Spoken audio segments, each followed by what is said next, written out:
디멘전 투자부문 송재경 대표와 이야기 나눠보도록 하겠습니다. 어서 오세요. 안녕하세요.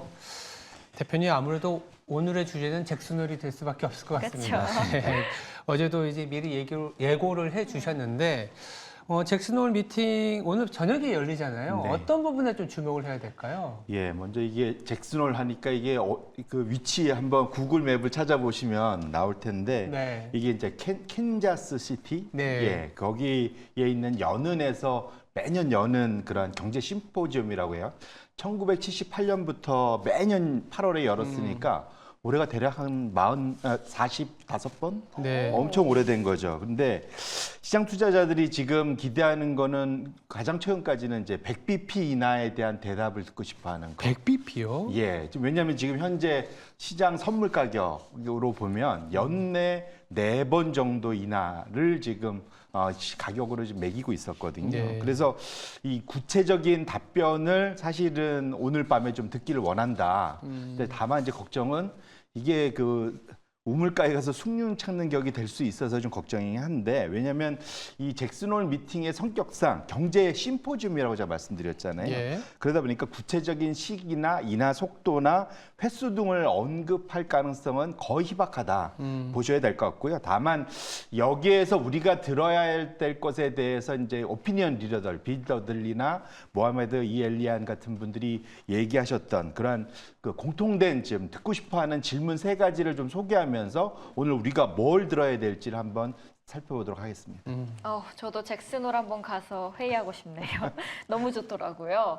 이제 샴 법칙을 만든 클라우디 전 연준 이코노미스트였기도 하고 간밤에 블룸버그와 인터뷰를 했는데 9월에 기준금리 50bp 인하하는 게 연준이 정상 궤도로 복귀하는 데 있어서 도움이 될 수도 있다라고 했거든요. 그만큼 50bp의 무게를 뒀고요. 또 다른 투자 은행들은 다른 의견을 갖고 있어요. 각자의 의견들이 제각각이에요. 내일 어느 정도의 기준금리를 설정하는 게 좋을까요? 힌트를 주는 게. 이렇게 말씀 주신 대로 이게 50bp를 시작을 해야 연내에 100bp 인하가 가능합니다. 왜냐하면 3번밖에 안 남았잖아요. 그렇죠. 그러니까 처음에 50bp하고 25, 25 하면 100 되잖아요. 근데 어쨌거나 중요한 거는 지금 이번에 연준이 얘기해야 될 거는 큰 그림의 방향성, 본인들이 제대로 궤도를 가고 있는지 이것을 얘기하는 게 상당히 중요하다 보셔야 될 것 같고요. 이제 가장 큰 이유가 뭐냐면 이미 물가와의 전쟁 초기에서 상당히 늦게 인상을 시작했다라는, 소위 실기했다라는 비판이 상당히 많았기 때문에 말씀 주신 대로 이번에도 늦게 내리기 시작하면 걱정이다. 그래서 이제 50bp 이제 이런 얘기가 나온다 보셔야 될 것 같은데, 이게 이제 상당히 좀 아주 미묘한 좀 상황에 있습니다. 왜냐하면 지금 상황은 물가보다는 이제 고용에 좀 더 초점이 지금 가고 있는데, 네. 왜냐하면 지금 고용 침체 우려가 지금 나타난 거 있지. 고용 침체는 결국 경기 침체로 연결되기 때문에 그런데 결국은 지금은 금리 인하 시기 수준이 너무 또 다시 빠르면 그러면 물가가 다시 재자극될까 봐 걱정하는 상황. 또 거꾸로 이게 너무 늦으면 고용시장이 둔화하면서 경기가 침체될 위험이 커지는 다 그런 기로에 서 있기 때문에 양쪽 어디로 가도 문제다. 그래서 결국은 타이밍이 되게 중요하고 속도 이런 게 중요한데 결국은 시장에서 얘기하는 한 100bp 지금 말씀 주신 대로 그럼 50bp를 포함해서 100bp 분위기가 조성이 되면 명확하게 말은 안 할 겁니다. 근데 사실은 조성이 되면 거꾸로 말하면 고용 침체 쪽으로 시장이 가고 있다라는 것을 오히려 인정하는 꼴이 되기 때문에 오히려 그것은 시장이 거기에 대해서는 너무 그걸 환호할 수는 없고, 어젯밤에 사실 그래서 우리가 너무 과하게 요구한 거 아니야? 라는 생각 때문에 금리는 다시 올라가고 시장이 좀 하락하는 모습이 오히려 사전적으로 좀 시장이 좀 조정하는 모습이 나타났다 이렇게 보셔야 될 것 같습니다. 그리고 이제 좀 시장에서 주목하는 것 중에 하나가 이제 인플레이션 목표예요. 이를테면 이민 정책이라든지 지정학을 포함해서 밸류 체인이 변하다 보니까 소위 말해서 소싱 비용이라고 하잖아요. 이게 물가가 높은 수준을 감안해서 연준이 또 2%라는 너무 좀 예전에 설정한 거 말고 좀 높여야 되는 거 아니냐 이런 얘기들도 있거든요. 맞습니다. 심지어는 사실은 그러니까 이게 정계, 학계 모두에서 이제 요구하는 그렇죠. 사항인데 네. 심지어 좀 세게 말하시는 분들은 4%로 높여 4%요? 이런 분들도 있습니다. 사실은 그래서 중요한 것들은 이게 물가 목표 수준을 그래서 기존에 지금 현재 2% 이게 이제 설정된 지 제 기억에 한 20년 정도 됐거든요. 네, 맞아요. 그래서 사실 이거 그러니까 명확히 2%란 말이 나온 건 버냉키 때 정도. 맞아요. 예, 그때부터 나오기 시작해서 거의 이제 한 20년 다 돼 가는데 대략 이게 문제가 뭐냐면 이런 겁니다. 우리 축구할 때 경기 중에 골대를 공이 안 들어간다고 골대로 옮기면 골대를 옮기면 자주 이렇게 옮기면 이번에 한 번만 옮길게 하고 옮기면 그 다음에 사람들이 시장에서는 합리적 의심을 할 수 있습니다. 이번에 한 번 옮기면 다음번에 안 옮기겠어? 이런 문제가 발생한다는 거죠. 그래서 결국은 연준이 하는 큰 역할 중에 하나가 기대 인플레이션, 우리 소비자들의 물가 전망을 관리하는 게 중요한데 한 번 골대로 옮기기 시작하면은 이것 자체가 흔들릴 수 있기 때문에 오히려 이번에 만약에 이것을 건드린다면 부정적일 거다라는 의견이 사실은 대다수의 의견이다. 저도 거기에 동의한다 말씀드립니다. 계속 골대를 바꿔라, 목표를 다시 설정해라라는 이야기는 나오고 있습니다. 차라리 그러면은 단일 수치가 아니라 아예 범위로 설정하는 건 어떻다고 보세요? 저는 그건 상당히 좋은 방식이라고 그런가요? 생각을 합니다. 그것도 이제 이번 질문 중에 하나인데 네. 뭐냐면 사실 이게 사실 비슷한 게 이미 2020년에 나왔습니다. AIT라고 에버리지 맞아요. 인플레이션 타겟팅. 결국은 딱 명확한 딱 2% 이거 아니면 큰일 나가 아니라 네. 거기에 맞춰서 서서히 평균적으로 2%에 수렴하도록 우리는 기다리겠다. 그러면 마치 말씀 주신 대로 범위를 지정한 듯한 효과가 날 수 있죠. 근데 그게 아니라 이제는 아예 대놓고 명확하게 우리는 2%가 아니라 1.5에서 2.5 이걸 우린 관리할 거야라고 얘기하는 것이 훨씬 더 효과적이지 않겠느냐. 이건 마치 현재 연준의 기준금리가 과거에는 5%, 5.25 딱 주다가 지금은 5.25에서 5.55 이렇게 레인지를 주잖아요. 네. 이런 식으로 이제 한번 바꿔보자라는 얘기인데 저는 이건 괜찮을 것 같은 게 왜냐하면 시장에 워낙 많은 소위 노이즈와 시그널이 있습니다. 신호와 소음이 있는데 맞아요.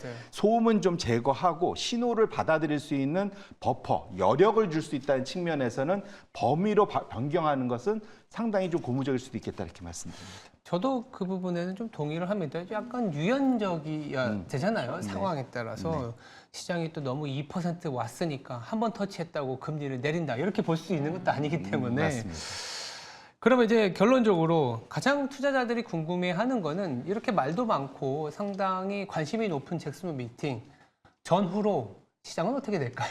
그러게요. 이게 최근 들어서 이게 평균적으로는 올라갑니다. 아 그래요? 예, 평균적으로는 지난 99년도 이후에 25번이 있었는데 평균적으로 한 0.5% 끝나고 한 일주일 정도는 올라갔었고 네. 근데 문제는 이것이 올라갈 때하고 떨어질 때의 그 평균이 엄청 그 편차가 심합니다. 그래서 상승 총 17번 했는데 평균적으로 한 1.5% 그러니까 잭슨홀 끝나고 다음 주죠. 다음 한 주간 1.5 올랐고 하락은 8번 했는데 거의 2% 가까이 하락했습니다. 근데 가장 최근에 작년과 재작년이 극과 극이었어요.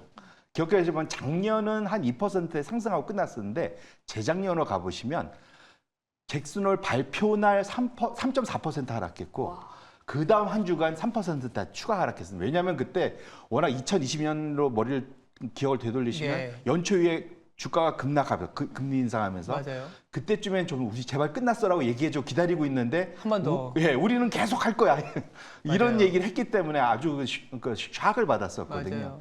그런 측면에서 이번에도 사실은 시장이 좀 한쪽으로 치우쳐져 있는 상황이 아. 분명하기 때문에 연준이 이런 시장의 기대 심리를 잘 관리할 필요가 있어서 상당히 변동성이 클 수 있다는 것만은 투자자분들이 명심할 필요가 있겠습니다.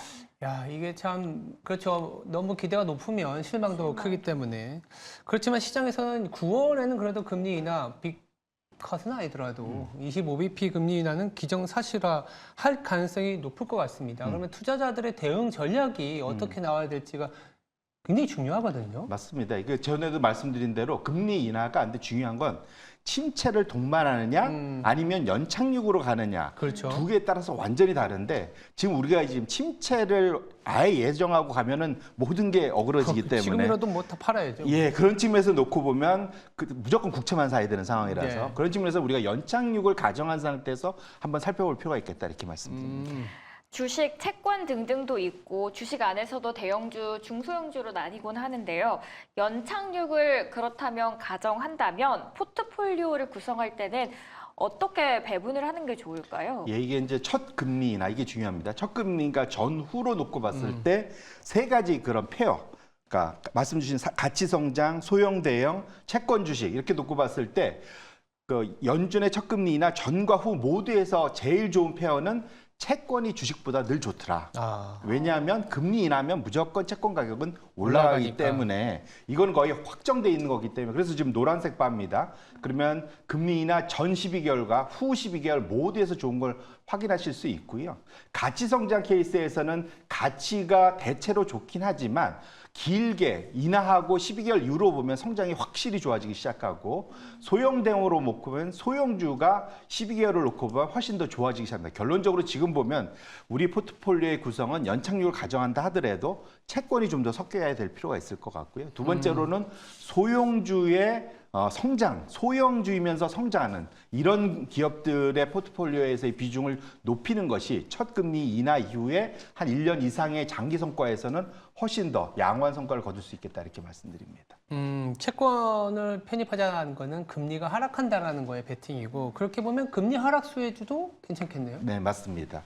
그렇게 보면 우리가 전에도 한번 봤던 것 같은데 최근 한 2년 반 동안 금리가 올라가고 떨어지는 거. 예. 결국 금리가 떨어지면 채권 가격이 올라가잖아요. 그렇죠. 채권 가격하고 같은 방향으로 움직이는 소위 이걸 베타라고 하지 않습니까?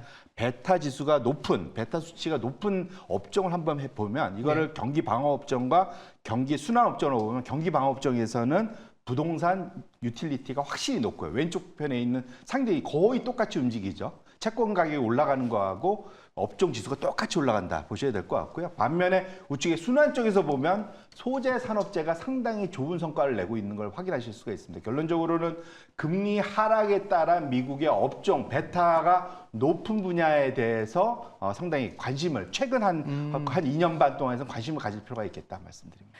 금리 인하할 수 있다라는 기대감이 올라갔을 때 과거에는 어땠는지 그래서 궁금해지는 시점입니다. 금리 인하를 했을 때 과거의 업종별 수익률은 어땠을까요? 예, 아까 우리가 봤던 베타는 네. 뭐 몇십 년을 볼 수는 없어요. 그래서 네. 한 2년 반 봤으면 이게 수익률을 놓고 보면 1974년부터 한 거의 한 50년간 네. 거의 여러 번의 금리가 인하가 있었을 거잖아요. 네. 그때 평균적으로 6개월, 12개월 놓고 보면 평균적으로는 이거 차트 전에도 한번 보여드렸던 겁니다. 6개월 정도 지났을 때가 최고의 수익률을 거뒀었고요. 그때 가장 높았던 순서를 보면은 확실하게 부동산, 경기소비재, 기술소재, 금융산업 순입니다. 근데 앞서 봤던 최근의 베타 플레이와 이런 장기 성과를 조합을 해보면 괜찮을 거잖아요. 그렇게 봤을 때 한 4가지 정도 나오는데 여기서 모두에서 괜찮은 게 부동산, 소재, 산업재, 금융 이 4가지 업종을 전체 포트폴리오의 주식 비중에서 좀 많이 가져가시는 것이 첫 금리 인하 이후에 네. 시장을 대응하는 좋은 전략이 될 수 있겠다 이렇게 말씀드립니다. 내일 잭슨홀 미팅이 있습니다. 여기서 어떤 힌트를 줄지 모르겠지만 그래도 금리 인하를 가정했을 때는 어떤 업종으로 포트폴리오를 구성할지에 대한 힌트 알아봤습니다. 지금까지 디멘전 투자부문 송재경 대표와 함께했습니다. 고맙습니다. 감사합니다.